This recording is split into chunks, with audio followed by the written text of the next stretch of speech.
291வது நிகழ்வு. இன்றைய நிகழ்வில் நம்முடைய நூல் கருத்துரை வழங்குவதற்காக மதுரை டோப் பெருமாட்டி கல்லூரியினுடைய தமிழாய்வு மைய மாணவி ஜெஸ்வா பவுலின் அவர்கள் வருகை தந்திருக்கின்றார்கள். ஜெஸ்வா பவுலின் பாத்திமா கல்லூரியினுடைய மாணவி. இளங்கலை தமிழ், முதுகலை தமிழ் முதலான பட்டப்படிப்புகளை மதுரையில் இருக்கக்கூடிய பாத்திமா கல்லூரியிலே பயின்றிருக்கின்றார்கள்.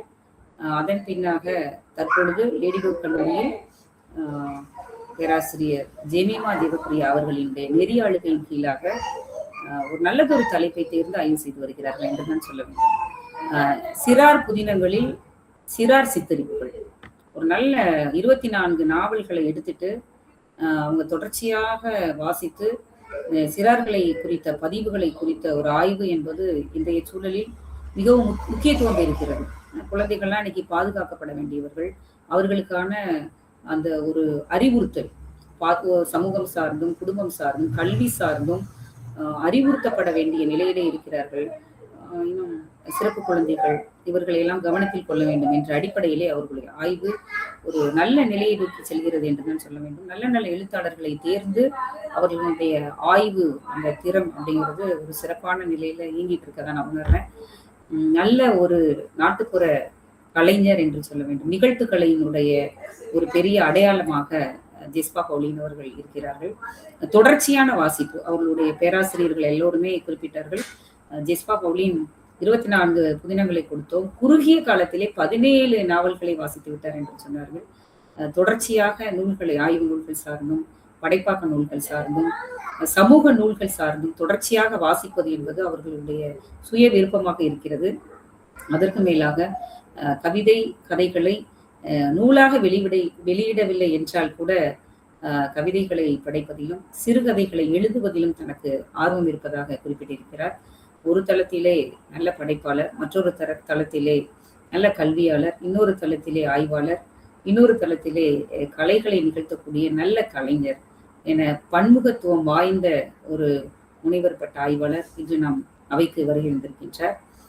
ஜெஸ்பா பவுலின் அவர்கள் இன்று எடுத்திருக்கக்கூடிய நூல் கூட குழந்தை இலக்கியம் சார்ந்தது. விழியன் அவர்களினுடைய மலைப்பூ என்கின்ற நூல் குறித்து பேச இருக்கிறார். அவர்களுடைய ஆய்வு சார்ந்த ஒரு நூல் என்று கருதுகிறேன். ஜெஸ்பா பவுலின் அவர்களை இந்த அவையிலே மகிழ்ச்சி நிறைத்து அறிமுகம் செய்து விடைபெறுகிறேன். நன்றி, வணக்கம். நன்றிங்கம்மா. தொடக்க உரை வழங்கி சென்ற அருள்மொழி அம்மா அவர்களுக்கு நன்றி. இப்பொழுது நூல் கருத்துரைக்கான நேரம். விழியன் அவர்கள் எழுதிய மலைப்பூ என்ற நூல் குறித்து பேசுவதற்கு மதுரை டோப் பெருமாட்டி கல்லூரி தமிழ் உயராய்வு நடுவத்தின் முனைவர் பட்ட ஆய்வாளர் ஜெஸ்பா பவுலின் அவர்களை அன்போடு அழைக்கின்றேன். அனைவருக்கும் வணக்கம். அறிமுக உரை நல்கிய அருள்மொழி அம்மா அவர்களுக்கும் வணக்கம். இந்த மேடை அப்படின்றது எனக்கு ரொம்ப நாள் கழிச்சு திரும்பி நான் இந்த நூல் கருத்துரை அப்படின்றதுக்குள்ள மீண்டும் அஞ்சா கல்லூரிக்கு நான் இதை செய்ய வரேன். இதுக்கு முன்னாடி நூல்கள் 100 அப்படின்ற இடத்துல நான் ஒரு நாடகம் சார்ந்து என்னுடைய நூல் கருத்துரை வழங்கியிருந்தேன். அது எனக்கு என்ன நாடகம் அப்படின்றது எனக்கு மறந்துருச்சு. ஆனா இங்க இருந்து பேராசிரியர் அதை ஞாபகம் வச்சு நீங்க இந்த நாடகம் தான் வழங்குனீங்கன்னு சொல்லி அவ்வளோ நல்லா, அதாவது ரொம்ப சின்ன சின்ன விஷயங்களை கூட அவங்க ஞாபகம் வச்சுக்கிறது எனக்கு ரொம்ப மகிழ்ச்சியா இருக்கு. உள்ள வந்தோடனே புதியதொரு இடம் அப்படின்ற ஒரு எண்ணம் வரல. இன்னைக்கு பார்த்தோம் அப்படின்னா என்ன புதினம் அப்படின்னு பார்த்தோம்னா மலைப்பூ அப்படின்றது, விழியனுடைய மலைப்பூ.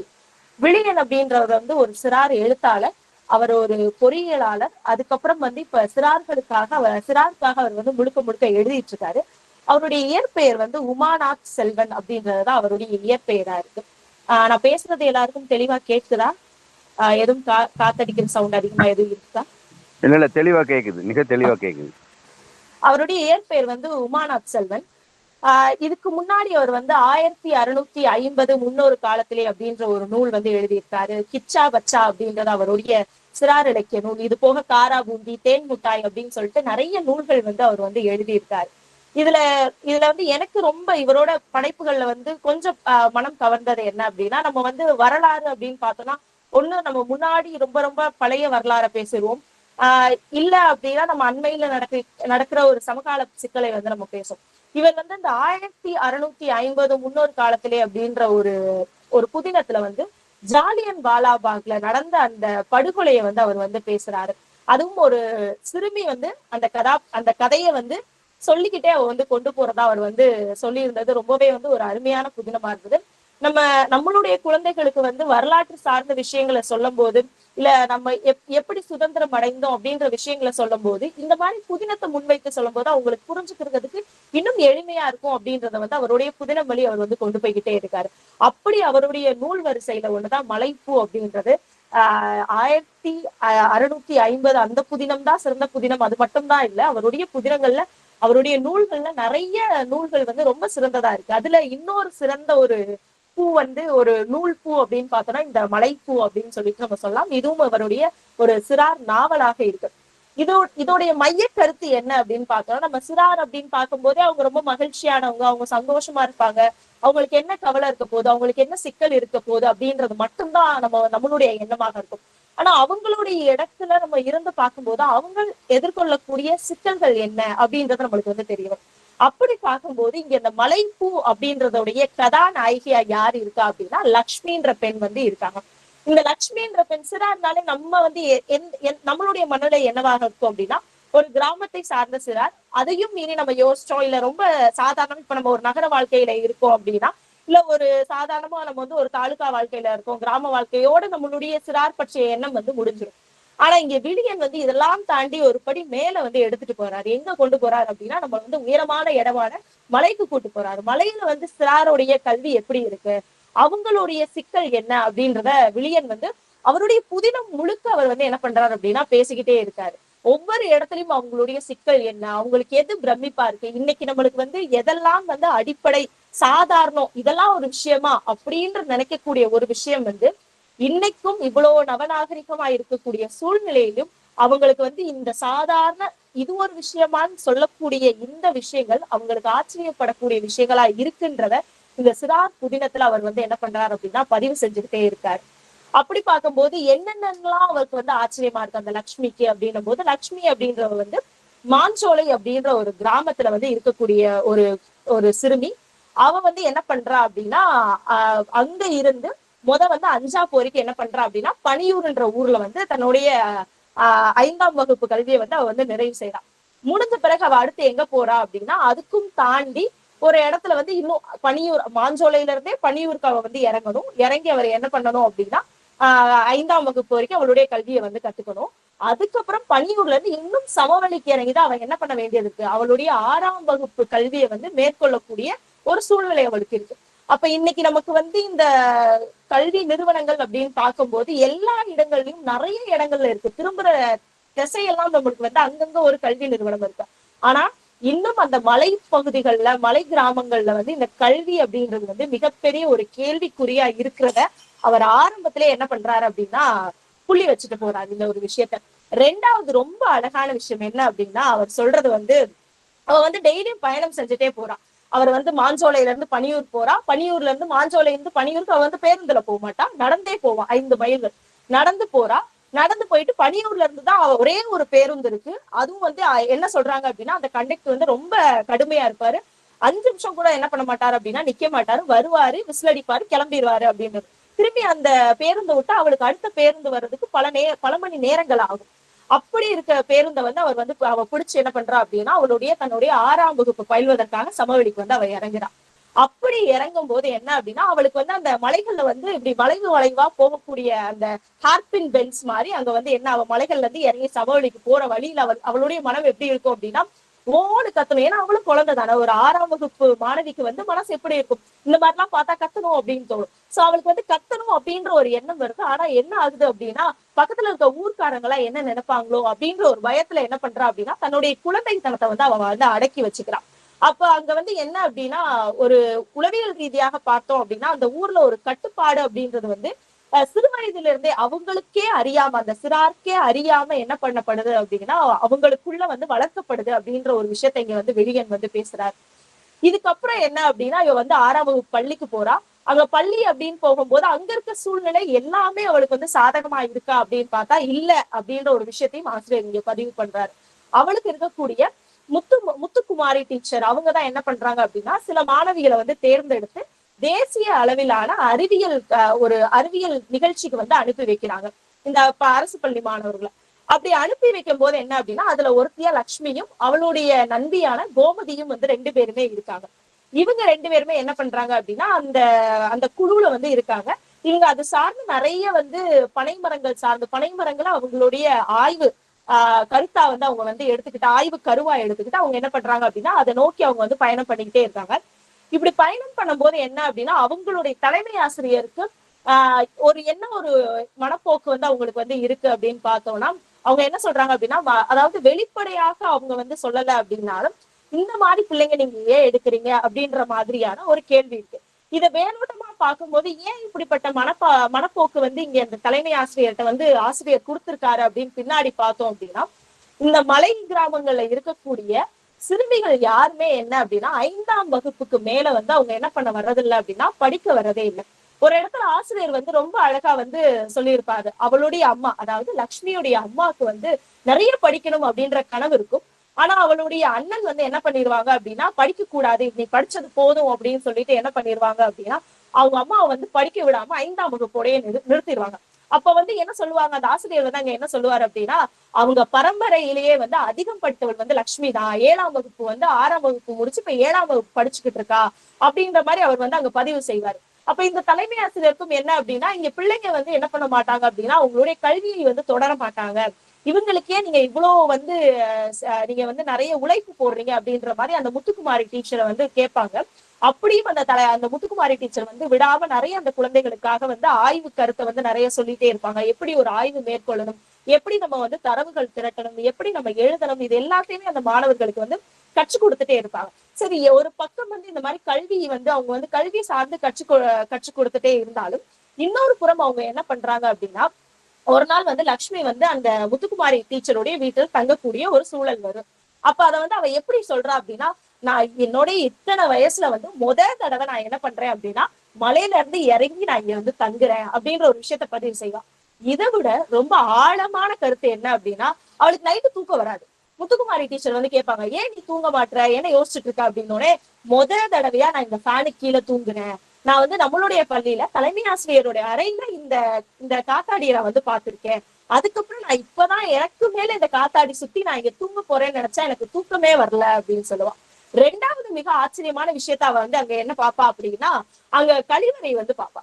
அப்ப கழிவறைன்ற போது அவ என்ன சொல்லுவானா என்னுடைய வீட்டுல கழிவறையே கிடையாது, அந்த கழிவறையை எப்படி பயன்படுத்தணும்னே தெரியாது, நான் பள்ளிக்கு வந்துதான் கழிவறை அப்படின்ற ஒண்ணு இருக்குன்றத நான் வந்து பார்த்தேன், அதுலதான் நான் கழிவறை எப்படி பயன்படுத்தணும்ன்றத கத்துக்கிட்டேன் அப்படின்னு சொல்லுவான். ஆனா இங்க முத்துக்குமாரி டீச்சரோடைய வீட்டுல இருக்கக்கூடிய கழிவறையை நம்ம பார்த்தோம் அப்படின்னா அது வந்து வெஸ்டர்ன் டாய்லெட்டா இருக்கும், வெஸ்டர்ன் கம்போர்ட்டா இருக்கும். அதை எப்படி பயன்படுத்தணும் அப்படின்றது வந்து யாருக்கு தெரியாது அப்படின்னா லக்ஷ்மிக்கு வந்து தெரியாது. அவ வந்து எனக்கு இதை எப்படி பயன்படுத்தணும்னு தெரியலன்னோடனே அந்த முத்துக்குமாரி டீச்சர் என்ன பண்ணுவாங்க அப்படின்னா அதையும் சொல்லி தருவாங்க. இதை வந்து இப்படிதான் பயன்படுத்த வேண்டும், இப்படிதான் அதை சுத்தம் செய்ய வேண்டும் சொல்லிட்டு அவங்க மீண்டும் ஒரு முறை வந்து அவங்க எல்லாத்துக்கும் அந்த வாழ்வியல் கல்வி சார்ந்த படிப்பு அல்லாத சில கல்விகளையும் அவங்க வந்து என்ன பண்றாங்க அப்படின்னா சொல்லி கொடுத்துட்டு இருப்பாங்க. இதுக்கப்புறமா வந்து அவ என்ன பண்றா அப்படின்னா அவங்க முதல் அதாவது இதை வந்து அவங்க வந்து மாவட்ட அளவுல சப்மிட் பண்றாங்க, அதுல வெற்றி பெறுறாங்க.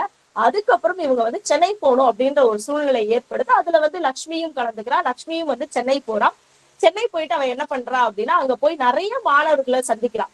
அவளுக்கு வந்து என்ன அப்படின்னா ரொம்ப சென்னை போறது ரொம்ப வித்தியாசமா இருக்கு. நம்ம வந்து பள்ளிக்கு இறங்குறோம், அதுக்கடுத்து சென்னைன்ற ஒரு இடத்துக்கு போறோம். அப்ப அவங்க பக்கத்து வீட்டு அக்கா என்ன சொல்றாங்க அப்படின்னா லட்சுமி வந்து சென்னைக்கு போற அப்படின்னா நீ வந்து அங்க கடல் இருக்காமே, நீ கடலை பாத்துட்டு வா அப்படின்னு சொல்லிட்டு பக்கத்து வீட்டு அக்கா வந்து சொல்றாங்க, பார்வதி அக்கா. அப்போ வந்து இவன் என்ன பண்றா அப்படின்னா சென்னைக்கு போறா. இவ ரொம்ப வெகுளித்தனமா வந்து அவங்க ஆசிரியர்கிட்ட கேக்குறாங்க, சென்னைக்கு வந்துட்டோம்ல டீச்சர், எங்க நம்மளுடைய கடல் இருக்கு, கடல் எங்க டீச்சர் இருக்கு, கடலை காணோமே அப்படின்னோடனே அவங்க டீச்சர் சொல்றாங்க இது பெரிய நகரம்மா, இது வந்து ஒரு மாநகரம், இங்க வந்து கடலுக்கு போனனாலே இன்னும் நம்ம ரொம்ப தூரம் போகணும் அப்படின்னோடனே அவன் அப்பதான் அவளோட மனசுல நினைக்குது ஓ நம்ம ஊரு மாதிரி இது இல்ல, இது வந்து நம்ம ஊரை விட பல மடங்கு ஒரு பெரிய ஊருக்கு நம்ம வந்திருக்கோம் அப்படின்றது அவளுக்கு தெரியுது. அங்கேயும் அவ என்ன பண்றா அப்படின்னா தன்னுடைய ஆய்வு சார்ந்து அவ வந்து பேசுறா. நிறைய மாணவர்களை வந்து தன்னுடைய சக மாணவர்களை வந்து அவ வந்து சந்திச்சுட்டு அவங்க வந்து என்ன பண்றாங்க அப்படின்னா அங்கேயும் மாவட்ட அளவிலும் அவங்க வந்து தேர்வாகுறாங்க. தேர்வாக்கி முடிச்சோடனே அடுத்து என்ன அப்படின்னா தேசிய அளவுல வந்து அவங்க வந்து போகணும். அப்ப வந்து இவ வந்து வீட்டுக்கு வந்து இந்த கதையெல்லாம் சொல்லணும் அப்படின்னு சொல்லிட்டு என்ன பண்றா அப்படின்னா தன்னுடைய நண்பர்கள்ட்டையும் தன்னுடைய வீட்டையும் சொல்றதுக்காண்டி வீட்டுக்கு வரும்போது அந்த பார்வதி அக்கா வந்து கேக்குறாங்க. பார்வதி அக்கா கேட்கும் போது என்ன லட்சு நீ வந்து கடலை பாத்தியா அப்படின்னு சொல்லிட்டு கேட்கும் போது அவ சொல்றா, அக்கா அதை பார்க்கல, அது ரொம்ப பெரிய ஊரா, பார்க்க முடியல அப்படின்னோடனே அந்த பார்வதி அக்காவுடைய நிலைய வந்து அங்க வந்து ஆசிரியர் ரொம்ப அழகா வந்து குறிப்பிடுறாரு. பார்வதி அக்கா வந்து அவங்களால நடக்க முடியாது, 2ஆம் வகுப்பு வரைக்கும் தான் அவங்க வந்து பயின்றிருக்காங்க. ஏன்னா வந்து அவங்களுடைய கால் வந்து சரியா நடக்க முடியாத காரணத்தினால ஒரு தொலைதூரம் போய் அவங்க வந்து என்ன பண்ண முடியாது அப்படின்னா கல்வியை வந்து பயில முடியாத காரணத்தினால அவங்களுடைய படிப்பு அப்படின்றது வந்து அப்படியே நின்று போகுது. அவங்களுக்கு படிக்கணும்ன்ற ஆர்வம் இருக்கிறதுனாலேயே நிறைய புத்தகங்கள், கிடைக்கின்ற புத்தகங்கள் எல்லாத்தையும் அவங்க என்ன பண்றாங்க அப்படின்னா படிக்கக்கூடியவரா அந்த பார்வதி அக்கான்றவங்க இருக்காங்கன்ற ஒரு கதாபாத்திரத்தை ஆசிரியர் வந்து அங்க பதிவு செய்யறாரு. அதாவது நல்லா இருக்க மாணவிகள் அவங்க வந்து சீரா இருக்க, உடல் வளர்ச்சி சீரா இருக்கும் போது அவங்க வந்து நடந்து பயணம் பண்ணி அவங்க கல்வி நிறுவனங்களுக்கு போறாங்க. இந்த மாதிரி இருக்கவர்களுடைய நிலை இன்னைக்கு என்னவா இருக்கு, இதற்காக நம்ம என்ன ஒரு முயற்சி வைக்கிறோம் அப்படின்றத வந்து ஒரு கேள்வியாக அந்த ஆசிரியர் வந்து எழுப்பிட்டு வந்து போறாரு. அடுத்தது பார்த்தோம் அப்படின்னா இவ வந்து தேசிய அளவுல போறா, அங்க போய் இன்னும் நிறைய மாணவர்களை சந்திக்கிறா. அப்பதான் அவளுக்கு தெரியுது உலகம்ன்றது மிகப்பெரிய ஒன்று. நிறைய மாணவர்கள் இருக்காங்க. இன்னும் நம்ம வந்து அவ என்ன சொல்றா அப்படின்னா, நான் வந்து என்னோட பள்ளி படிப்புக்கு அப்புறம் என்ன பண்றதுன்னு எனக்கு தெரியாது, ஆனா அதுக்கப்புறம் கல்லூரின்னு ஒண்ணு இருக்கு, பல்கலைக்கழகம்னு ஒண்ணு இருக்கு, அது பெரிய படிப்பான், இப்படியெல்லாம் இருக்குன்னு எனக்கு இப்பதான் தெரியுது அப்படின்னு சொல்லிட்டு அவளுடைய மனசுல வந்து அவ வந்து என்ன பண்றா அப்படின்னா அவளாவே தனக்கு தானே அவ வந்து சொல்லிக்கிறான். அப்படி இவ வந்து தேசிய அளவுல போகும்போது இன்னும் நிறைய மாணவர்களை சந்திக்கிறாங்க, நிறைய சாகச நிகழ்வுலாம் அவளுக்கு வந்து நடக்குது, நிறைய பேருடைய அறிமுகம் அவளுக்கு வந்து கிடைக்குது. அவ சென்னையில வந்து பார்த்த விஞ்ஞானி வந்து எங்க இருக்காரு அப்படின்னா தேசிய அளவிலான காசியில வந்து அவர் வந்து அங்க நடக்கக்கூடிய கூட்டத்துக்கும் அவர் வந்து வராரு. இறுதியா வந்து என்ன அப்படின்னா கடைசியா வந்து ஆசிரியர் வந்து இதை எப்படி முடிக்கிறார் அப்படின்னு பார்க்கும்போது அவர் வந்து என்ன சொல்றாரு அப்படின்னா கடைசியா அவங்க வந்து என்ன அப்படின்னா அங்க வந்து அந்த நடந்த தேசிய அளவிலான கூட்டத்துல வந்து ஒரு ஒரு ஒரு குழுக்கு சீட்டு போடுற மாதிரி ஒரு குழுவை வந்து வைக்கிறாங்க. அதுல வந்து பிரதமர்கிட்ட வந்து 2 கேள்விகள் யாராச்சும் ஒரு மாணவர்கள் கேட்பதற்கான வாய்ப்பு வந்து கிடைக்கும், அதனால நீங்க பேர் எழுதி போடுங்கன்னு சொல்றான். நம்மளுடைய லட்சுமிக்கு வந்து இவ்வளவு தூரம் வந்து சக மாணவர்களை நம்ம பார்த்து இதுவே மிகப்பெரிய அனுபவம், இது வந்து அவங்க வந்து எனக்கு இது வேண்டாம் அப்படின்ற மாதிரி நினைக்கிறா. ஆனா இவளுடைய அங்க தேசிய கூட்டத்துல வந்து சந்திச்ச ஒரு நண்பரான அவங்க பேர் வந்து என்ன அப்படின்னா ராணி, அவங்க என்ன பண்றாங்க அப்படின்னா லட்சுமியோட பேரை வந்து எழுதி அதுல போடுறாங்க. அப்படி எழுதி போடும் போது இறுதியா யார் தேர்வாகிறா அப்படின்னா லட்சுமி தான் தேர்வாகிறா. இவனுடைய 2 கேள்வி பிரதமரை பார்த்து அந்த 2 கேள்வி என்னன்றதுதான் இந்த புதினத்தோட ஒரு திருப்பு முனையாகவே இருக்கு. அவங்க என்ன கேட்கிறா அப்படின்னா எல்லாருமே பிரதமர் வந்து எந்திரிச்சு வந்து என்ன பண்றாரு அப்படின்னா நம்மளுடைய லட்சுமிக்கு வந்து கை கொடுத்துட்டு நீங்க உங்களோட கேள்வியை கேளுங்கன்னு சொல்லும் போது அவளுடைய கேள்வி அப்படின்றது வந்து ரொம்ப எளிமையான கேள்வி, ஆனா ரொம்ப அழுத்தமான கேள்வியா அவளுக்கு வந்து இருக்கு. என்ன அந்த கேள்வி அப்படின்னு பார்க்கும்போது அவ என்ன கேட்கிறா அப்படின்னு பார்த்தா, ஏன் எங்களோட பள்ளிகள்ல வந்து கழிவறைகள் இல்ல அப்படின்றது வந்து அவர் வந்து கேட்கிறா. இதை இன்னும் வந்து அவளுடைய மொழி நடையிலேயே சொல்லணும் அப்படின்னா, ஏன் எங்கள் பள்ளிகளில் கக்கூஸ் இல்லை அப்படின்னு கேட்கிறா. ஏன் அது வந்து எங்களோட எல்லாருமே சிரிக்கிறாங்க, அவங்களுக்கு வந்து அதோட ஆழமோ வருத்தமோ அவங்களுக்கு வந்து தெரியறது இல்லை. எல்லாருமே அங்க சுத்தி இருக்கவங்களாச்சே இது ஒரு கேள்வியா, பிரதமர்கிட்ட போய் கேட்கறதுக்கு இப்படி ஒரு கேள்வியா அப்படின்ற மாதிரி அவங்க வந்து எல்லாருமே பார்த்து சிரிக்கிறாங்க. அவ திரும்பி ரொம்ப சத்தமா கேட்கிறா, ஏன் எங்கள் பள்ளிகளில் கக்கூஸ் இல்லை அப்படின்றா. அப்ப அவ திரும்பி அதை வந்து விளக்கும் போது என்ன சொல்றா அப்படின்னா, இதுக்கு நீங்க வெட்கப்படவோ சிரிக்கவோ என்ன இருக்கு, எங்களுக்கு ஒழுங்கான கக்கூஸ் வந்து கிடையாது, பாதுகாப்பான சுகாதாரமான கக்கூஸ் வந்து எங்களுக்கு இல்ல, தண்ணீர் வசதி இருக்கக்கூடிய கக்கூஸ் வந்து எங்களுக்கு இல்ல, இத சொல்றதுக்கு எனக்கு கூச்சமும் இல்லை அப்படின்னு ரொம்ப அழுத்தமா அவங்க வந்து என்ன பண்றா அப்படின்னா அந்த மேடையில வந்து அவங்க வந்து பதிவு செய்யறா. அதுக்கப்புறம் இதுக்கு பின்னாடி ஏன் இதை வந்து இந்த கேள்வி அவளுக்கு கேட்க இதோட உந்துதல் என்ன அப்படின்னு சொல்லும் போது அவ என்ன சொல்றா அப்படின்னா, இந்த ஒரு நிலையினால எத்தனை அக்காக்கள் வந்து என்ன பண்றாங்க அப்படின்னா படிக்காம போயிருக்காங்க தெரியுமா, அவங்க வந்து சிறுநீர் கழிக்க முடியாததுனால என்னென்ன நோய்களுக்கு அவங்க வந்து ஆட்பட்டிருக்காங்க அப்படின்றதெல்லாம் தெரியுமா, இத்தனை சிக்கல்களை வந்து நாங்க வந்து பார்த்துட்டு இருக்கோம் அப்படின்ற மாதிரி அவங்க வந்து அந்த இடத்துல வந்து ரொம்ப வந்து உணர்வு பூர்வமாக அங்க வந்து அவளுடைய கேள்வியையும் அதற்கான விளக்கத்தையும் வைக்கிறா. 2வது கேள்வி பார்க்கும்போது அவ வந்து என்ன கேட்கிறா அப்படின்னா, ஏன் எங்களுக்கு பள்ளிகள் இல்லை அப்படின்ற ஒரு மிகப்பெரிய கேள்வியை வந்து அவ வந்து வைக்கிறா.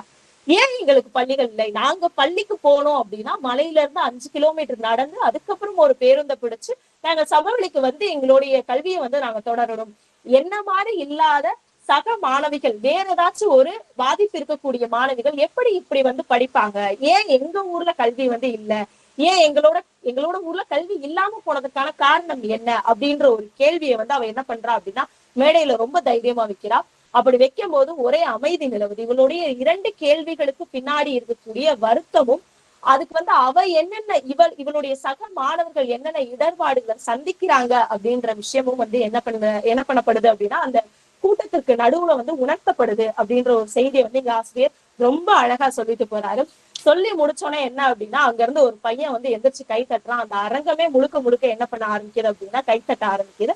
அடுத்ததுல ஒரு மிகப்பெரிய பரபரப்பு செய்தியாகவும் செய்தித்தாள்ல வந்து இந்த 2 கேள்விகள் அப்படின்னு சொல்லிட்டு பிரதமர் பங்கேற்ற நிகழ்வில் முன்வைக்கப்பட்ட 2 கேள்விகள் அப்படின்னு சொல்லிட்டு செய்தித்தாள்ல வந்து பிரசுரம் பண்ணப்படுது. இதனால வந்து என்ன அப்படின்னா ஆனா இவ வந்து தேசிய அளவிலான கூட்டத்துல வந்து ஜெயிக்கல. இவளுக்கு வந்து என்ன அப்படின்னா திரும்பி வந்து வரா. திரும்பி வந்து இது ரொம்ப அழகா ஆசிரியர் வந்து தொடக்கத்தையும் முடிவையும் வந்து எப்படி கனெக்ட் பண்றாரு அப்படின்னு பார்த்தோம்னா இவ திரும்பி தோத்துட்டோன்ற மனநிலையோட சரி நம்ம இதுல வெற்றி பெறல ஆனா தலைமை ஆசிரியர் என்ன சொல்லுவாங்களோ தெரியலையே, ஏன்னா அவளுக்கும் தலைமை ஆசிரியருக்கும் வந்து சரியா இல்ல, உறவு சரியா இல்ல அப்படின்ற ஒரு எண்ணம் அவ மனசுல இருந்துட்டே இருக்கு. என்ன சொல்லுவாங்களோ அப்படின்ற ஒரு எண்ணத்திலேயே அவ என்ன பண்றா அப்படின்னா ஊருக்கு வரா. சரி இதெல்லாம் போனது போகட்டும், இந்த அனுபவங்கள் எல்லாத்தையும் நம்ம வந்து பகிர்ந்துக்கணும் அப்படின்னு சொல்லிட்டு சொல்றா. அப்ப இவங்களோட வந்து ஒரு விஞ்ஞானி அந்த சென்னையில சந்திச்ச விஞ்ஞானி வந்து இவகிட்ட பேசணும் அப்படின்னு சொல்லிட்டு விருப்பப்படுறாங்க. அப்ப வந்து அவ என்ன சொல்றா அப்படின்னா அவங்க கேக்குறாங்க சொல்லுங்க லட்சுமி நீங்க வந்து இந்த அறிவியலுக்கு என்ன பண்ண போறீங்க அப்படின்னோடனே அவ வந்து ரொம்ப தைரியமா சொல்றா நான் அறிவியலுக்கு எதையுமே செய்ய போறது கிடையாது, ஆனா எல்லாருக்கும் பரவலா அறிவியலை கொண்டு போக போற அப்படின்ற மாதிரி அவ வந்து மிகப்பெரிய ஒரு வாக்கியத்தை வந்து ரொம்ப இயல்பா அவ வந்து சொல்றான். அப்படி சொல்லும் போது அவர் திரும்பி கேட்கிறார் நீ இதுக்கு ஆயுதமா எதை பயன்படுத்த போற அப்படின்னோடனே ரொம்ப தைரியமாக அவர் வந்து கல்வியைத்தான் நான் பயன்படுத்த போறேன் அப்படின்னு சொன்னோடனே அந்த விஞ்ஞானி வந்து அவளை பாராட்டிட்டு போன வைக்கிறாரு. இவரும் ரயில்ல வந்து திரும்பி அவளுடைய ஊருக்கு வரா. ஊருக்கு வந்துட்டு அவ திரும்பி வந்து இயல்பா சரி நம்ம இதெல்லாம் வந்து அதாவது இவளை பத்தின பேச்சு ஊர் முழுக்க பேசுதுன்ற ஒரு எந்த ஒரு செய்தியும் இவளுக்கு தெரியாம இவ இயல்பா அடுத்த நாள் வந்து என்ன பண்றா அப்படின்னா ஊர்ல இருந்து வந்துட்டு பள்ளிக்கூடத்துக்கு வரா. அப்ப வந்து இவன் மனசுல நினைச்சிட்டே வரா ஐயோ நம்ம வந்து தோத்துட்டோம், தலைமை ஆசிரியர் என்ன சொல்ல போறாங்கன்னு தெரியல அப்படின்ற ஒரு பயத்திலேயே வரா. அப்படி பயத்துல வரும்போது சரி அதனால ஒண்ணும் இல்ல நம்ம பயப்பட வேணாம், நம்மளுடைய என்ன நம்மளால சிறப்பா செய்ய முடியுமோ அதை செஞ்சுட்டு வந்திருக்கோம் அப்படின்றத மட்டும் நம்ம சொல்லிடலாம் அப்படின்னு ரொம்ப தைரியம் வந்து அவளுக்கு வருது. நிறைய மாணவர்களையும் அவள் படித்த அந்த கல்வி அப்படின்றது அவளுக்கு ஒரு தைரியத்தை வந்து கொடுக்குது. அதே நேரத்துல வந்து இவ என்ன பண்றா அப்படின்னா அந்த மலை அதே மாதிரி அந்த வளைவுகள் வந்து வருது. அப்ப இவளுக்கு என்ன அப்படின்னா இந்த ஆரம்பத்துல சொன்னேன்ல அவளுக்கு கத்தணும்ன்ற ஆசை இருக்கும், ஆனா அவ கத்த மாட்டா. ஏன்னா யார் என்ன சொல்லிடுவாங்களோ நம்ம படிப்பு நிப்பாட்டிடுவாங்களோன்ற பயம் இருக்கும். இப்ப அவ வந்து என்ன பண்றா அப்படின்னா சுத்தி யாரு எது சொல்றாங்களான்றது நினைக்காம அவளுடைய அந்த குழந்தை தன்மையோட அவ என்ன பண்றா அப்படின்னா அங்க வந்து கத்திட்டு அவ வந்து வரா. ஓடு கத்திட்டு அந்த இடத்துல வந்து அடுத்து அவளுடைய பள்ளிக்கு வரா. அப்படி பள்ளிக்கு வரும்போது என்ன அப்படின்னா அவ எப்பயுமே இறங்கி அவளுடைய தோழியான கோமதி வந்து என்ன பண்ணுவா அப்படின்னா அவளை வந்து ஒரு 1.25 கிலோமீட்டர் வந்து மிதிவண்டியில வச்சு அழுத்திட்டு அவளை வந்து பள்ளி கூட்டு போவா. அந்த இடத்துல இப்ப யார் நிக்கிறா அப்படின்னா அவளுடைய பள்ளி முழுக்க அங்க வந்து நிக்குது. அவளுக்காக பதாகை ஏந்து நிக்குது. வாங்க லட்சுமி, அதாவது ரொம்ப வாழ்த்துக்கள் லட்சுமி அப்படின்னு சொல்லிட்டு அவளுடைய பெயர் வந்து பதிக்கப்பட்ட பதாகையோட அங்க வந்து அவங்களுடைய தலைமை ஆசிரியர் வந்து எல்லாருமே நிக்கிறாங்க. இவளுக்கு வந்து ஒரு மாதிரியான ஒரு மகிழ்ச்சி அவளுக்கு வந்து வருது. இறங்கிட்டு வந்து அவ என்ன பண்றா அப்படின்னா என்ன மன்னிச்சிடுங்க டீச்சர் அப்படின்னு சொல்லிட்டு அவளுடைய தலைமை ஆசிரியரை பார்த்து வந்து அவ வந்து சொல்றா நான் ஜெயிக்கல டீச்சர் அப்படின்னு சொல்லும் போது வந்து என்ன அப்படின்னா அவங்களுடைய ஆசிரியர் வந்து அந்த தலைமை ஆசிரியர் என்ன சொல்றாங்க அப்படின்னா மீண்டும் அவங்க மன்னிப்பு கேட்கிறேன், என்ன மன்னிச்சிடு லட்சுமி, நான் உன்கிட்ட வந்து கடுமையா நடந்திருக்கேன் இது வரைக்கும் அப்படின்னு சொல்லிட்டு மன்னிப்பு கேட்கிறாங்க. அவளுக்கு அந்த இந்த அனுபவம் அப்படின்றது ஒரு ஒரு மலையில வந்து வாழக்கூடிய சிறுமி வந்து எப்படி ஒரு முதல் முறையாக அவளுக்கு வந்து ஒரு அணைப்பு அப்படின்றது வந்து ஒரு தலைமை ஆசிரியர்கிட்ட இருந்து அவளுக்கு வந்து ஒரு கிடைக்குது. சமவெளியில முறையா அவ வந்து தங்குறா. முறையா அவ ஒரு பெரிய பேருந்துல சென்னைக்கு வந்து பயணிக்கிறா. முறையா அவ என்ன பண்றா அப்படின்னா சென்னைய பாக்குறா. அதே மாதிரி அவ வந்து இடையில ஒரு அடுக்குமாடி குடியிருப்புல வந்து தங்கி இருப்பா காசிக்கு போறதுக்கு முன்னாடி. அந்த அடுக்குமாடி குடியிருப்பு அவளுக்கு முறையா அவ வந்து போகிறா. அதே மாதிரி நிறைய அறிமுகம் இல்லாத நண்பர்களை அவ வந்து சந்திக்கிறா. சுத்தமான கழிவறை அவ வந்து பயன்படுத்துறா. முறையா ரயில் ஏறுறா. முறையா அவ வந்து மேடையும் ஏறுறா அப்படின்றது. அது மட்டும் இல்லாம முறையா கேள்வி கேட்கிறா அப்படின்றதையும் நீங்க வந்து ஆசிரியர் என்ன பண்றாரு அப்படின்னா பதிவு பண்ணிட்டு இறுதியா ஒரே ஒரு வார்த்தையை அவர் வந்து சொல்றாரு. முறையா பிரம்மாண்ட உலகின் துளியை வந்து அவர் ரசிக்கின்றார் அப்படின்னு சொல்லிட்டு அவர் எழுதுறது வந்து ஒரு மிகப்பெரிய ஒரு வெற்றியாக இந்த புதினத்தோட இறுதி வந்து இருக்குது. அவ வந்து ஒரு வெறும் எங்கேயோ இருந்து இறுதியில் அவளுடைய கல்வி அவளுடைய ஆர்வத்தினால அவ எங்க போய் என்ன மாதிரியான ஒரு அனுபவம் அவளுக்கு கிடைக்குது அப்படின்றத வந்து இந்த புதினம் வந்து முழுக்க முழுக்க முழுக்க வந்து பதிவு செய்துட்டே இருக்கு. இது சரி வெறும் புதினம் தானே, இதுல எல்லாமே புனைவு தானே, இதுல உண்மை இருக்குமா அப்படின்னு பார்த்தோம்னா கட்டாயமாக இதுல உண்மை இருக்கு. இது ஆசிரியர் எந்த கதைக்களத்தோட பொருத்தி பார்த்திருக்காரு அப்படின்னா நிஜ நிகழ்வோட பொருத்தி பார்த்திருக்காரு அப்படின்னு பார்த்தோம்னா, இந்த முத்துக்குமாரி டீச்சர் அப்படின்றவங்க விருதுநகர் மாவட்டத்துல நரிக்குடி விடாத்தகுளம் அப்படின்ற அரசு உயர்நிலை பள்ளியில 2 மாணவியரை கூப்பிட்டு அவங்க எங்க எங்க எங்க போறாங்க அப்படின்னா இந்த தேசிய அளவிலான அறிவியல் கூட்டத்துக்கு கூட்டு போறாங்க. அந்த நிகழ்வு அடிப்படையா வச்சுதான் சில கற்பனை புனைவோட ஆசிரியர் எழுதியிருக்காரு. இது போக ஒரு நிஜமான ஒரு முன்மாதிரியான காட்சன் சாமுவேல் அப்படின்ற ஒருத்தர் பனையை வைத்து முற்றிலுமாக ஆய்வு செய்யக்கூடியவர். அவருடைய பனை பற்றிய பயணங்கள் அப்படின்னு சொல்லிட்டு நிறைய அவர் எழுதுறாரு. பனை பற்றிய பயணத்தை அவர் என்ன பண்றாரு அப்படின்னா பனைமரச்சாலை அப்படின்ற ஒரு நூல் அவர் எழுதியிருக்காரு. இது போக நெடும் பனை அப்படின்ற வலைப்பூல தொடர்ந்து அவர் இந்த பனை சார்ந்த பதிவுகளை பதிவு பண்ணிக்கிட்டே இருக்காரு அப்படின்ற விஷயத்தையும் இவர் குறிப்பிட்டிருக்காரு. இரண்டாவதாக பார்த்தோம் அப்படின்னா இன்னைக்கும் மலைப்புறங்கள்ல இருக்கக்கூடிய மலை பகுதிகள்ல இருக்கக்கூடிய சிறாருக்கு சரியான கல்வி அப்படின்றது இல்ல. அந்த சரியான கல்வி அப்படின்றது கிடைக்கப்பட்டாலும், அதாவது சில திட்டங்கள் அரசு திட்டங்கள் இருக்கு, அந்த அரசு திட்டங்கள்ல இருந்தாலும் அது இன்னும் முழுக்க முழுக்க நல்ல ஒரு நேர்த்தியாக நடைபெறவில்லை அப்படின்ற ஒரு இது இருக்கு. இன்னொன்னும் அவங்க ரொம்ப தொலைதூரம் போய் கல்வி கத்துக்கணும் அப்படின்றதுனாலயே இவங்க என்ன பண்றாங்க அப்படின்னா அவங்க கல்வியை கைவிட்டு தன்னுடைய குடும்ப பொருளாதாரத்திற்காக அவங்க என்ன பண்றாங்க அப்படின்னா தொழிலாளர்களாக அவங்களாவே மாறுறாங்க அப்படின்ற செய்தியும் நிறைய இந்த மலைப்புற சிறார் பத்தி அவங்களுடைய கல்வி சார்ந்த ஆய்வு பண்ணக்கூடிய ஆய்வாளர்கள் தொடர்ந்து அதை பற்றிய கட்டுரைகள் எழுதிக்கிட்டே இருக்காங்க. ஒரு மிகப்பெரிய ஒரு விஷயத்த சிறாருக்கு, அதாவது சின்ன பிள்ளைங்க எல்லாமே தங்களை மாதிரி இருக்க பிள்ளைங்களை பத்தி மட்டும்தான் நினைக்கணும் இல்லாம எங்கேயோ இருக்க ஒரு தன்னுடைய சக சிறாரை பத்தியும் நினைக்கக்கூடிய ஒரு புதினமாக ஆசிரியர் விழியன் எழுதியிருக்காரு. தன்னுடைய மலைப்பூ அப்படின்றதுல இதுல அழகான பூவா லட்சுமியை படைத்திருக்காரு. அது போக இன்னும் நிறைய பூக்களை அவர் படைச்சு ஒரு மிகப்பெரிய ஒரு விஷயத்த தன்னுடைய புதினத்துல குறுகி சிறாருக்கு தந்துட்டாரு. இது சின்ன பிள்ளைங்க மட்டும்தான் படிக்கணும், சிறாருக்கான புதினம் அப்படின்றது மட்டும் இல்லாம அது பெரியவங்களும் படிக்கணும். அந்த பெரியவங்க படிச்சு அந்த சிறாருக்கு இந்த நூலை அறிமுகப்படுத்தணும் அப்படின்றதுதான் என்னுடைய வேண்டுகோளா வச்சுட்டு நான் என்னுடைய கருத்தை இங்க என்னுடைய கருத்துரையை முடித்துக் கொள்கிறேன். வாய்ப்பளித்தமைக்கு நன்றி, வணக்கம். நன்றி. சிறப்பான அந்த நூல் குறித்த பதிவு. ஏன்னா சிறாருக்கு வரலாற்றை எவ்வாறு கற்பிப்பது, அவர்கள் வாசிக்கக்கூடிய கதை வடிவில் வழங்குவது என்பது மிக சிறப்பாக அமையும். அந்த வகையில் கல்வி கிடைக்காத மலைப்பகுதி மக்களினுடைய நிலையை அறிவதன் வழியாக கிடைத்த கல்வியை வாசிக்கக்கூடிய சிறார்கள் உணரக்கூடும். அந்த வகையில் மிக அழகான ஒரு சமூக பதிவாக அந்த நாவல் அமைந்திருக்கிறது. காணவும் கற்கவும் தயாராக இருக்கின்ற அந்த சிறார் பருவம் அந்த கதையில் வருகின்ற லட்சுமியை போலவே நிறையவற்றை கற்றுக்கொள்ள தயாராக இருக்கின்றார்கள். அந்த வகையில் உலகை புரிந்து உயர்வடைவதற்கான வழிகாட்டுகின்ற ஒரு நூலாக இந்த நூலை விழியன் அவர்கள் படைத்திருக்கிறார் என்று தோன்றுகிறது. சிறார் கதைகளில் சிறார்கள் கதை மாந்தர்களாக வருவது இயல்பானது. அந்த வகையில் தனித்துவமான அந்த ஆளுமையோடு கதாபாத்திரத்தை படைத்து கதையாக அமைத்திருக்கக்கூடிய நூலை மிகச்சிறப்பாக எடுத்துரைத்து பேசிய ஜெஸ்பா பவுலின் அவர்களுக்கு நன்றியை தெரிவிக்கின்றோம். நன்றி. இந்த நிகழ்வு குறித்து கருத்துரை வழங்குவதற்கு சிங்கப்பூரை சார்ந்த முனைவர் ரத்ன வெங்கடேசன் ஐயா அவர்களை அன்போடு அழைக்கின்றோம்.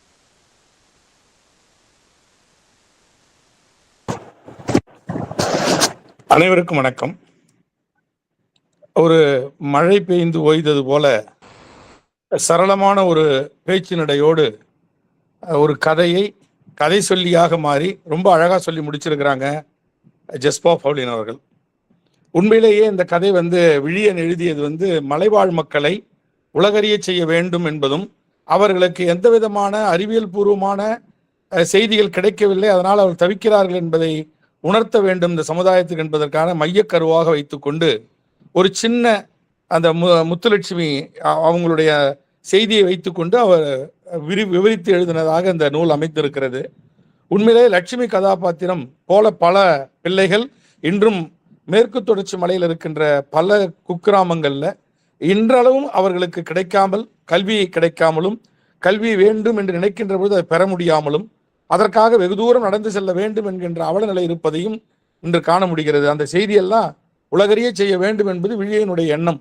அதனால் ஆசிரியர் விழியன் இந்த மலைப்பூ என்கின்ற இந்த கதையை எடுத்திருக்கிறார் என்பது இந்த கதையினுடைய ஒட்டுமொத்த சாராம்சம். இதுல சிக்கல் அப்படின்னு சொன்னா, சாதாரண ஒரு சின்ன விஷயம் கூட மலைவாழ் மக்களால் உணர்ந்து கொள்ள முடியாது. ஏன்னா அவங்க இந்த சமவெளி மக்களை விட உயரத்தில் இருப்பதும் தொடர்பற்று இருப்பதும் காரணம் என்பதை மிக நாச்சுக்காக பல இடங்களில் உணர்த்தியிருக்கிறார். மாஞ்சோலை என்பது இன்னைக்கு இருக்கிற இன்னைக்கு அது அதாவது இவங்க கட்டுப்பாட்டுக்கு போயிடுச்சு, காட்டிலாக்கா கட்டுப்பாட்டுக்கு போயிடுச்சு அந்த பகுதி. மாஞ்சோலை மிக அற்புதமான ஒரு பகுதி, நீங்கள்லாம் பார்த்துருக்கீங்களா தெரியாது. அதை தான் அவர் மையப்படுத்தி எழுதியிருக்கிறாரு. அது மேற்கு தொடர்ச்சி மலையினுடைய எழில் கொஞ்சம் பகுதி, டீ எஸ்டேட், அந்த பகுதியை மையப்படுத்தி அந்த கதையை அவர் எழுதினதா அந்த கதையில உணர முடியுது.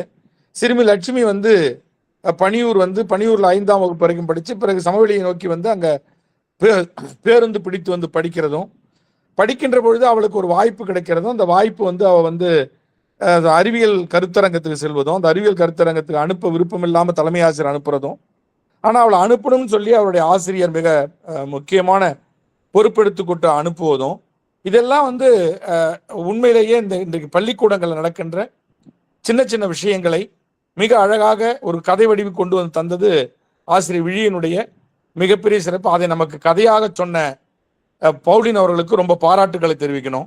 தலைமை ஆசிரியர் எப்பவுமே மலைவாழ் மக்கள் இவங்கெல்லாம் படிக்க மாட்டாங்க, தொடர்ந்து பாதியில போயிடுவாங்க, எதுக்கு அவங்களுக்கு இவ்வளவு முக்கியத்துவம் கொடுக்குறீங்க? உண்மைதான், இந்த காட்சிகள் இன்னைக்கு எல்லா இடங்களிலும் இருக்குது. ஏன்னா இடைநிற்றல் அப்படிங்கிறது அவங்க சூழல் கருதி அவங்க இடைநிற்பாங்க. ஆனா இவங்க என்ன நினைப்பாங்கன்னா, அவங்கெல்லாம் தொடர்ந்து படிக்க முடியாதவங்க, படிக்க மாட்டாங்க நினைப்பாங்க. அது இல்லை, இது ஒரு அறிவியல், அதாவது ஆய்வுபூர்வமான சைக்காலஜி. இதை ரொம்ப நுனிந்து பார்த்தோம்னு சொன்னா, படிக்கணும்னு ஆசை இருந்தாலும் பொருளாதார சிக்கல், நடந்து வர்ற அந்த பயணப்படுகின்ற சிக்கல், இதெல்லாம் இருக்கிறதுனால அவங்க படிக்காம போறாங்க. இதை எனக்கு அரசாங்கம் கலையை முற்பட்டு கொண்டு இருக்கிறது என்பது ஒரு பொது செய்தியா இருந்தாலும், இந்த கதையில ஒரு அழுத்தமா சொல்ல வந்தது அதுதான். ஒரு திறமையானவர்கள் என்பதை எப்படி கண்டுபிடிக்கிறதுனா, வாய்ப்பை கொடுத்துப்பார். வாய்ப்பு கொடுத்தா அந்த வாய்ப்பின் வழியாக அவங்க தன்னுடைய திறமையை நிலைநாட்டுவாங்க. ஆனா அந்த பொண்ணு அதில் தோத்து போயிடுறா. அவ போய் அந்த தேசிய அளவில் போகின்ற பொழுது தோத்து போயிடுறா. ஆனாலும் அவளுக்கு ஒரு வாய்ப்பு, அவருடைய பெயர் பரிந்துரைக்கப்பட்டு பிரதமர்கிட்ட கேள்வி கேட்கிறா பாருங்க. அந்த 2 கேள்வியுமே அந்த கதையை வாசித்த பொழுது எனக்கு எப்படிதான் தோணுச்சு, ஒண்ணுமே இல்லாம சும்மா அந்த கேள்வியை அந்த பொண்ணு கேட்குதுனா, அதுக்குள்ள அவ்வளவு அழுத்தமான தன் வாழ்க்கை, இவ்வளவும் தனக்கு முன்னால் இருந்த அக்கால்களுடைய வாழ்க்கையெல்லாம் பறிபோனதுக்கு காரணம் சரியான கழிவறை இல்லாததும், அதே நேரத்தில் படிப்பதற்கு எங்களுக்கு பள்ளிக்கூடம் இல்லாதான காரணம். ஏன் நாங்களும் இந்த இந்திய தேசத்தினுடைய மக்கள் தானே, இங்க தானே வாழ்ந்துகிட்டு இருக்கிறோம், எங்களுக்கு மட்டும் ஏன் இதெல்லாம் கிடைக்காம இருக்குது என்பதை பிரதமர்கிட்டயே கேள்வி கேட்டதும், அந்த கேள்விக்கு என்ன பதில் என்பதை அவர் சொல்லல. ஆனா கதையை நகர்த்தி கொண்டு போறாரு. கதையை நகர்த்தி கொண்டு போகும் தேசிய அளவிலான அந்த அந்த அந்த கேள்விகள் பத்திரிகையில் எல்லாம் வருது, எல்லாரும் இவளை பாராட்டுறாங்க. ஆனா இவளுக்கு ஐயோ தோத்து போயிட்டுமே மனநிலை. ஏன்னா குழந்தை பருவம், 6வது தான் படிக்கிறான். அந்த குழந்தை பருவம் அவளால மற்றதை நோக்கி சிந்திக்க முடியல. ஆனா கேட்கிற 2 கேள்வியும் அனுபவமான தன்னுடைய கேள்வி. அதை விட இன்னும் சிறப்பா, அந்த ஆசிரியர் வீட்டில் அவ தங்குறா. தங்கும் பொழுது அவ தூக்கம் வரலன்னு சொல்றா. இது தூக்கம் ஏன் வரலன்னா, நான் தலைமை ஆசிரியர் அறையில பார்த்த காத்தாடி இங்கேயும் இருக்குது, இந்த காத்தாடிங்கே நான் தூங்க போறேன்னா எனக்கு நல்ல தூக்கம் வருமா? இது எவ்வளவு பெரிய ஏக்கம், எவ்வளவு பெரிய அற்புதமா அந்த கதையை அவர் கொண்டுட்டு போவாரு. உண்மையிலே அதை ரொம்ப அழகா சொன்னாங்க பவுலினர், ரொம்ப அழகா எடுத்து சொன்னாங்க அதை. அதே மாதிரி இன்னொரு செய்தி, எங்களுக்கு ஏன் பள்ளிக்கூடம் இல்லை? ஏன்னா 5ஆம் வகுப்பு வரைக்கும் தெரியுங்க பள்ளிக்கூடம், 6ஆம் வகுப்பு நாங்கள் எங்கே போறது? 5ஆம் வகுப்புக்கே நாங்கள் ஒரு இடத்துக்கு போனோம், அப்புறம் 6ஆம் வகுப்பு ஒரு இடத்துக்கு போனோம். எவ்வளவு தூரம் நான் நடந்து படிக்கிறது? நடந்து போய் நாங்கள் என்னுடைய வாழ்நாளை தொலைக்கிறோமே. இதெல்லாம் அதுக்குள்ள அடைஞ்சிருக்கிறது. எல்லாரும் அவங்க ஒரு முத்தாய்ப்பான வார்த்தை ஒன்று ஆசிரியர் கொண்டாரு, அதை அவங்க எடுத்து சொன்னாங்க. அவர் என்ன சொல்லுவார்னா, அவ என்ன சரி இந்த பயன்பாடு என்ன, நீ இந்த அறிவியல் இதுக்கு போனி என்ன பண்ண போற? அப்ப அவ சொல்லுவா, அறிவியலை தனிப்பட்ட மனுஷன் கொடுக்க முடியாது, ஆனா அந்த அறிவியலை அனைவருக்குமாக்குவேன், அனைவருக்குமா நான் எடுத்து கொடுப்பேன் என்று சொல்லுகின்ற அந்த செய்தி உண்மையிலேயே இந்த நாவலுடைய முத்தாய்ப்பான செய்தியாக தந்ததும், அந்த செய்தி ஒரு பிரம்மாண்டத்தை காட்டுகின்ற செய்தியா இருந்தது. மிகப்பெரிய ஒரு செய்தி என்னன்னா, ஒரு மலைவாழ் மக்கள் ஏன் இன்னும் அவலநிலையில் இருக்கிறார்கள் என்பதை சாதாரண மக்கள் உணர வேண்டும் என்பதற்காக இதை நமக்கு தந்திருக்கிறார்கள் என்பதுதான் அந்த கதையினுடைய ஒட்டுமொத்த சாராம்சம். உண்மையிலேயே மிகச்சிறப்பான ஒரு நாவல் இது. இந்த நாவலை 1/2 மணி நேரத்தில் நமக்கு சுருக்கி தந்து, சுவைபட தந்து, ரசிக்கும்படியாக தந்து, அதை மனதில் இருத்தும்படியாகவும் தந்திருக்கின்ற அதாவது ஆய்வு மாணவி, அவங்களுக்கு வந்து உண்மையிலே ஜெஸ்வா பவுலின் அவர்களுக்கு பாராட்டுக்களையும் வாழ்த்துக்களையும், தொடர்ந்து ஆய்வில் வெற்றி பெறவும் வாழ்த்து தெரிவித்து, உண்மையிலேயே நல்ல நல்ல ஆய்வாளர்களையும் நல்ல நல்ல அதாவது சிந்தனையாளர்களையும் ஐயனாடார் ஜானகி அம்மாள் கல்லூரி தொடர்ந்து வழங்கி கொண்டிருக்கிறது. அந்த வகையில் இன்று நமக்கு கிடைத்த 291வது சிறந்த ஆய்வாளர் பொழிவாளர் ஜஸ்வா பவுலின் அவர்களுக்கு வாழ்த்துக்கள். இதுபோன்று தொடர்ந்து வழங்கி கொண்டிருக்கின்ற ஐயனாடார் ஜானகி அம்மாள் கல்லூரியினுடைய தாளாளர் ஐயா அபிரூபன் அவர்களுக்கும், அந்த கல்லூரியினுடைய முதல்வர் ஐயா அசோக் அவர்களுக்கும், துறையின் தலைவர் அம்மா அருள்மொழி அவர்களுக்கும், ஐயா வினோத் அவர்களுக்கும், என்னோடு பயணித்துக் கொண்டிருக்கின்ற அத்துணை பேராசிரியர் பெருமக்களுக்கும் மற்றும் மாணவ செல்வங்களுக்கும் தொடர்ந்து இந்த பயணம் தொடர வேண்டும். சிறந்ததாக இது போன்ற நல்ல நல்ல சிந்தனையுடைய கருத்துக்களை உள்வாங்க வேண்டும். அந்த கருத்து நமக்கு பயனுடையதாக இருக்க வேண்டும் என்ற நல்ல நோக்கத்தோடு நடத்தி கொண்டிருக்கின்ற இந்த நூல் வாசிப்பு முற்றம் வெற்றி பெறட்டும், தொடர்ந்து இயங்கட்டும் என்று சொல்லி நல்ல வாய்ப்புக்கு நன்றி பாராட்டி இடம் சேர்கின்றேன். நன்றி, வணக்கம். நன்றிங்கய்யா. கருத்துரை வழங்கி சிறப்பித்த ரத்ன வெங்கடேசன் ஐயா அவர்களுக்கு நன்றி. நிறைவாக நன்றி உரை வழங்குவதற்கு தமிழ்துறை உதவி பேராசிரியர் சிவஞானம் அவர்களை அன்போடு அழைக்கின்றேன். அனைவருக்கும் வணக்கம். சிவகாசி ஐயனாடார் ஜானகி அம்மாள் கல்லூரியின் தமிழ்துறை சார்பாக நிகழும் பன்னாட்டு அளவிலான நூல் வாசிப்பு முற்றம் நிகழ்வு 291. இந்நிகழ்வினை நாங்கள் தொடர்ந்து நடத்துவதற்கு அனுமதி அளித்த எம் கல்லூரி தாளாளர், முதல்வர் உள்ளிட்ட பெருந்தகைக்கு நன்றி. தொடக்க உரையாற்றி சிறப்பு விருந்தினரை அறிமுகம் செய்த முதுகலை தமிழ்துறை தலைவர் முனைவர் நா. அருள்மொழி அம்மா அவர்களுக்கு நன்றி. இளநிலை தமிழ்துறை தலைவர் முனைவர் தா. சந்திரகுமார் ஐயா அவர்களுக்கு நன்றி.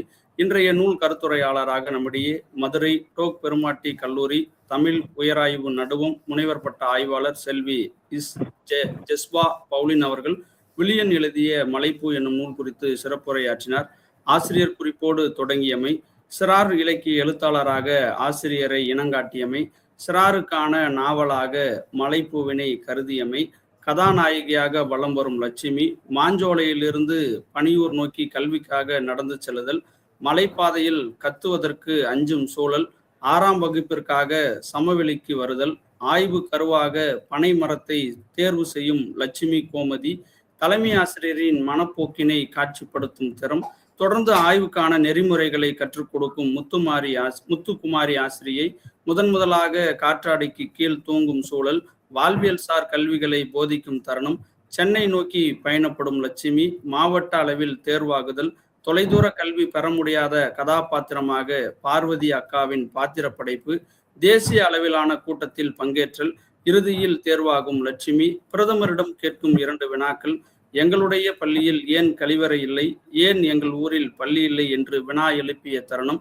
செய்தித்தாளில் 2 வினாக்கள் இடம்பெறுதல், தோற்றுக்கு ஊருக்கு திரும்பும் லட்சுமி, எல்லாரிடத்தும் அறிவியலை பரவலாக்கம் செய்ய போறேன் என்றும் ஆயுதமாக கல்வியை பயன்படுத்த போறேன் என்று கூறியமை, மலைப்பாதையில் குரல் எழுப்பி வரும் தருணம், லட்சுமிக்காக காத்திருக்கும் பள்ளி, தலைமை ஆசிரியரிடமிருந்து கிடைக்கும் அரவணைப்பு, சென்னை பயணம், சமவெளி நோக்கி வருதல், கழிவறை பயன்படுத்துதல், ரயில் பயணம் என முதலில் என கூறி முடித்தமை, இவ்வாறாக இந்நூலில் இடம்பெற்றுள்ள செய்திகளை சிறப்பாகவும் நேர்த்தியாகவும் எடுத்து கூறி இந்நூல் உருவாவதற்கான தன்மையினையும் எடுத்து கூறி உரையாற்றிய அம்மா அவர்களுக்கு நன்றி. இந்நிகழ்வு குறித்து கருத்துரை வழங்கிய சிங்கப்பூரைச் சேர்ந்த முனைவர் ரத்ன வெங்கடேசன் ஐயா அவர்களுக்கு நன்றி. தொடர்ந்து நூல் வாசிப்பு நிகழ்ச்சியில் பயணிக்கின்ற மலேசியாவைச் சேர்ந்த முனைவர் அருள்நாதன், குணசீலன் சுப்பிரமணியன், திரு மேகவர்ணன், ஜெகதீசன், திரு கோவிந்தராஜன், திரு சவுந்தர பாண்டியன், திரு மேஜர் இளங்கோவன், திரு ஆறுமுகசாமி, திரு ராமசாமி ஐயா போன்றோருக்கும் நன்றி. இந்நிகழ்வில் இணைந்துள்ள உள்நாடு மற்றும் வெளிநாடு வாழ் தமிழ் ஆர்வலர்கள், பேராசிரியர்கள், ஆய்வு மாணவர்கள் உள்ளிட்ட அனைவருக்கும் நன்றி. அறிவு என்பது இயற்கையின் பரிசு. ஆனால் அதை மெருகேற்றுவது நாம் படிக்கும் புத்தகங்களும் நாம் பெறும் அனுபவங்களுமே ஆகும் என்னும் சிந்தனை வரிகளோடு மீண்டும் அடுத்த நூல் வாசிப்பு முற்றத்தில் நல்லதொரு நூறு சந்திப்போம். நன்றி.